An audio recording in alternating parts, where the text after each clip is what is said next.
So, my name is Rika Herang, kaherang hindi papakupit sa Papa Masungi. Dito lang sa 90.7 Love Radio. Kailangan pa bang i-memorize yan? Bisyo na to, astig!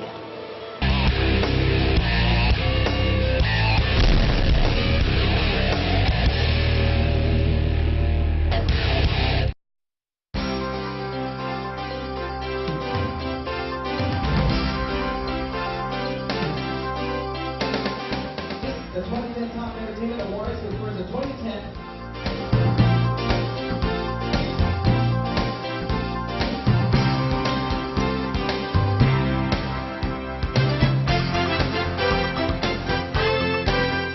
Top Entertainment Awards is for the 2010 Most Outstanding Female Radio Announcer and DJ to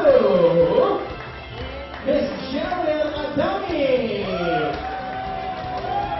Miss Cheryl Adami is popularly known as Miss Rika Herrera.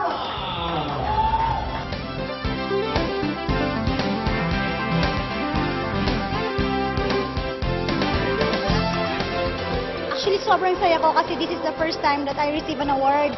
So, 3 years na akong DJ. So, for me, napaka-saya ng pakiramdam pala kapag first time kang bibigyan ng award ng kahit kaninong award committee, basta naka-receive ka ng award, it's blessing, you know.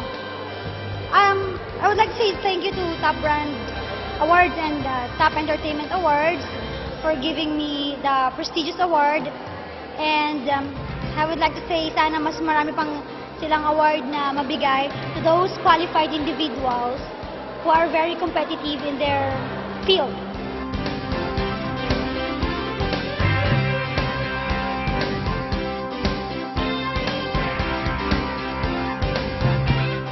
Okay, sa mga listeners, again, maraming salamat po sa pagtanggilik sa Love Radio, especially sa aking programa na si Rika Herrera. And after Nicole Liala po ang programa ko from 11 a.m.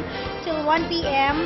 And I'm so happy dahil kasama ko na naka-receive na award si Papa Jack. And Papa Jack is a very good DJ. Siya po yung may hawak ng programa CLC True Love Conversation and Wild Confession. So parang para sa akin, maging kasama man lang na awardee si Papa Jack is a very, you know, a big thing for me. So, thank you so much.